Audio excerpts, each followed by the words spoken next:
This is not mystery tech. This is real-life mystery tech. Do you see how much real-life mystery tech is in here? Not only were we taking a look at how you can 3D print food and use x-rays to see inside of tech, but we also have a look at Google's multi-billion-dollar quantum computer campus. And of course, all of this is thanks to our friends over at Toyota for loaning us the RAV4 Prime to check out all of this amazing new real-life mystery tech. See, it's not regular mystery tech, it's in the real world. So what I'm about to see is something that's kind of hard to describe. This is the world's first quantum data center that Google have built here in Santa Barbara, California. So, I mean, I'm looking We're surrounded by quantum computers. I know, so are these actual, like, actively running? Like, this is actually a real setup? And yes. To wrap your head around the potential of a quantum computer, a couple of years ago, Google published a paper where they were able to solve a complex math problem in about 200 seconds. By that same token, the estimate was if that was running on a classical supercomputer, that would be something like 10,000 years. Some recent advancements, even in just the last month or so, have gotten the classical computers a whole lot closer, but the potential of a quantum computer is impossible to understate. The potential. It's just not there yet, though. Classical computers, fundamentally, single bits. Right? They can be either 0 or 1, and you can build up great classical logic with that. Quantum computers, you have quantum bits, or qubits, and these qubits, in some cases, what we do here at Google is we actually fabricate those atoms out of superconducting metals. These atoms, once they're provided with an electrical charge, have a massive amount of states between just the traditional ones and zeros that a classical computer works with, which means that for certain types of problems, they are uniquely well suited to really sort of emulate the way that the real world works. If I hold a plant in my hand and let it go, just the amount of calculations that would need to be done to correctly simulate the way that exactly it's going to fall, it's going to interact with the natural environment, is very different than the way that a classical computer works.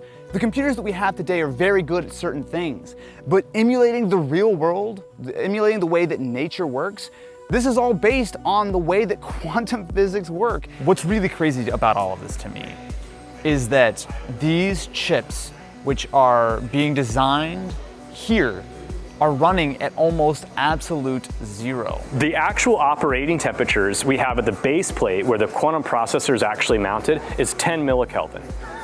So let's figure out a little bit of what that even means, right? Yeah. So we're enjoying 300 Kelvin here right now. Very nice, right? If we go down to like 273 Kelvin, water freezes, okay? Now we go to like 77 Kelvin, that's when nitrogen becomes a liquid. Maybe you've had like liquid nitrogen ice cream, okay? You go to 4 Kelvin. 4 Kelvin is when helium becomes, the gas typically becomes a liquid, right? That's typically this like temperature of outer space. Like if you were hanging out and you weren't like direct view of the sun, about 4 Kelvin. Okay. So we get a couple orders of magnitude colder than that inside of these systems here. I don't think we're gonna see quantum computers in your desktop in the next 10 years, right?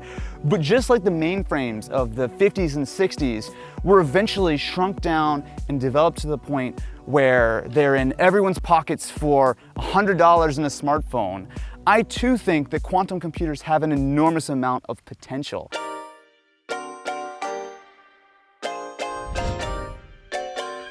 This, my friends, is a Toyota RAV4 Prime, which Toyota very graciously loaned to me for the week so I can go and take a look at some of the cool tech and real-life mystery tech. Let's take it for a spin, shall we? I gotta get in the car, I walked the wrong direction. Let's take it for a spin, shall we?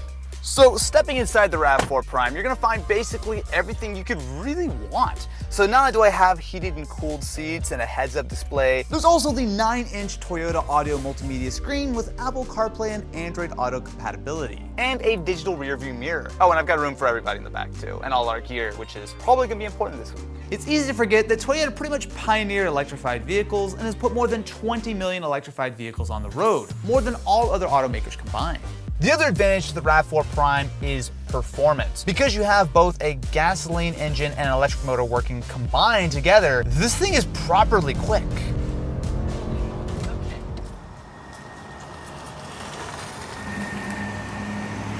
Next up, let's take a look at Creative Electron, the people who do some of the coolest stuff with X-rays I've ever seen. But while we're inside, what a lovely opportunity to take advantage of some charging for the RAV4 Prime. But you can easily charge this battery by plugging its included charging cable into a standard electrical outlet too, which is a great option for those with short commutes, but also works really well for road trips since you can switch to traditional gas. Now, why don't we go inside and take a look to see exactly what Creative Electron are all about. What you're looking at here are X-ray wizards at work. They make machines specifically designed to give you a non-destructive look inside almost anything you can think of. For some reason, Creative Electron trusted me to actually run an X-ray machine. Bold move, but we'll see how it goes. Goodbye, Z-Flip. Nice knowing you. I'm about to find out what's on the inside. Closing it up. Activate X-ray. Oh, whoa! Whoa! Actually placed it perfectly in the center. I mean, I knew exactly where I was gonna put it. So this is the hinge. And what we can see here is that hinge is actually very, very large. And also you can see some of the batteries too, because there's a battery on the top and a much bigger battery on the bottom. No one's in a rush, right? I always spend a few minutes, okay. Look how dense the layers of the PCB are and all the individual little chips and all the individual components you need. So now that the expert is running the machine, whoa! Kind of a cool view. See? That is so cool! Realistically, what this is doing is we're just tracking density with height now instead of black and white. About like where these frame rails are and these springs and everything. I just want X-ray stuff all day now. What Creative Electron do is incredibly cool. But after we ran about every piece of tech we brought with us through the X-ray, the next stop in our tour was to see exactly how they build these machines in-house. All right, walk me through. So this is what a unit looks like as it's being built, right? Correct. Yeah. This is a system that's going to be used for armor plate inspection. We're going to have a robotic actuator here that's going to come pick up the plates. It's going to set them in between these two laser sensors here to do thickness measurement to make sure that it's uniform thickness across. This will be the one and only of these that's in existence. First time doing integration of this sort. How long does something like this take to build? From start to finish, a few months. You guys are wild. You guys are wild. So this next machine is a little bit meant for e-commerce, essentially? Correct. So the idea here is this is a high volume, high throughput type of system. So It's almost constantly running, basically. Absolutely. You load that conveyor belt full of packages, so you'll have an operator here kind of running the system.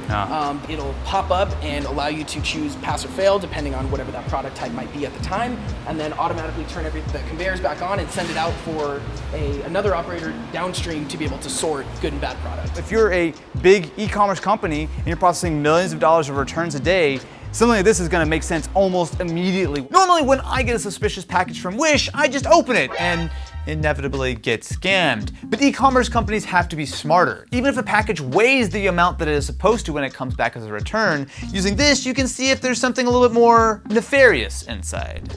What's the deal with, I'm supposed to X-ray a box? Is there a secret in the box? I gotta find out? All right.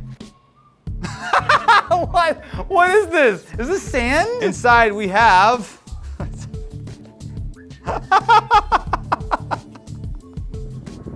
Next up, we're heading to something which legitimately blew my mind. Sugar Lab are a company that 3D print food. Yes, you heard me right. They are printing food. It's pretty good too. So I'm here with Kyle and we're gonna take a closer look at what Sugar Lab is all about. So tell me first and foremost, how did you come up with this? Like, where did this all begin? Yeah, so I was a graduate student in architecture and I was fascinated by rapid prototyping. And so instead of building houses for my thesis and focusing on that, I focused on 3D printing and especially digital design and how digital design would influence rapid prototyping and 3D printing. A kind of 3D printing that I became really fascinated with was binder over powder. So that's when you spread really thin layers of powder and you add water at each layer and that binds the new layer to the previous layer. And the really cool thing about powder printing is it's pretty easy to add color into the system and add color at every pixel. Exactly. Well, you could color the powder, or in our case, you can actually color the liquid binder that gets jetted onto the surface. And if you do that, you have control over color at every pixel across the surface of the object. And I saw other 3D printed food products and projects at the time, but I was really surprised that they didn't incorporate color and that they weren't very precise. And I thought this kind of technology, this 3D printing engine, could really be the system that makes the most beautiful, complex, tasty, incredible 3D printed food. So Will, walk me through what you have here. So this is the software to actually 3D model and print? So as you can see, this is our chocolate covered strawberry. You can see all the little seeds that we have in there. So each of these is an individual layer that the printer would slice into print down? Yeah. So we made it like the size of a bonbon. It's like a bite size. So once we have the model prepped and ready, we can put it into our software here, and it shows all the color. When you bake a full rack of cookies, this is pretty much the same. You can bake all that at once. We can print all this at once. All right, we gotta go. Can we go take a look and actually see this printer next? Yeah, let's go to the kitchen. Awesome. So now we are finally in the kitchen with Chef Victoria. So these are the actual 3D printing machines. Yes, they are. Absolutely. You're looking at it in all of its glory. So basically, I'm going to fill this side here. I make sure, according to my print here, that I have just the right amount of sugar. And then I level it out, and then we're good to go. So there's 280 cans, 1,500 layers. So each time it passes over, it is a layer. So the very first thing we do is take out these two little bars at the edge. These guys basically just prevent any excess ink from going where we don't want it. So those guys get pulled out, and then you can see these guys are revealed. We give them a nice little tap, and there they are. Would you like to try? I will try. All right. So all you gotta do is find one, give it a little tap, and flip it over. Like that? Yeah, there you go. Perfect. There's certainly a lot like kind of firmer than I thought. You think something with sugar, it would be like really thin and brittle or something, but it feels fairly solid. Exactly. So how long did it take to print this batch? So this particular batch, because it was a full bed, it took about 9 hours. Oh, it's still pretty fast though for printing. It's not bad. For 280 pieces that you definitely couldn't make by hand, 9 hours is not bad at all. So I'm about to attempt to use the compressed air to depowder. Do you have, can I just apologize in advance for making a mess of your kitchen? Absolutely. Okay. You're forgiven already. Oh, that's a lot of air. Wow, that really brings the color in. Look at that. Did I get a passing grade? Beautiful. It does, absolutely. All right, I'm gonna do the full one. All right. Ready? Oh! I got scared. I'll maybe leave the kitchen to you. I feel like I'm not I don't know what I'm doing. You're fired. Get out. Is there anything I can actually test? Because I've been staring at a lot of delicious looking food all day. Oh my gosh, absolutely. I am going to have you try our strawberry, which is a tamarind elderflower strawberry in a ginger shell. So give me 1 sec. Oh, that's wild. And at the office, we got to see the 3D model of this. And I saw a ton of detail. I'm like, oh, cool, that's awesome. But to actually see it in person, that detail really is there. It's it really shows. The fidelity of what you've got. Oh my gosh, yeah. Woo! Beautiful. All right. Just dive in? Dive in. You made this one, so there's no pressure here. No pressure at all. Oh. I wasn't expecting the texture. Yeah. It's nowhere near as hard as I would have assumed it is. Oh. Yeah, it's got just a little bit of crunch, but otherwise it kind of melts in your mouth, which is awesome. That is delicious. Thank you very much.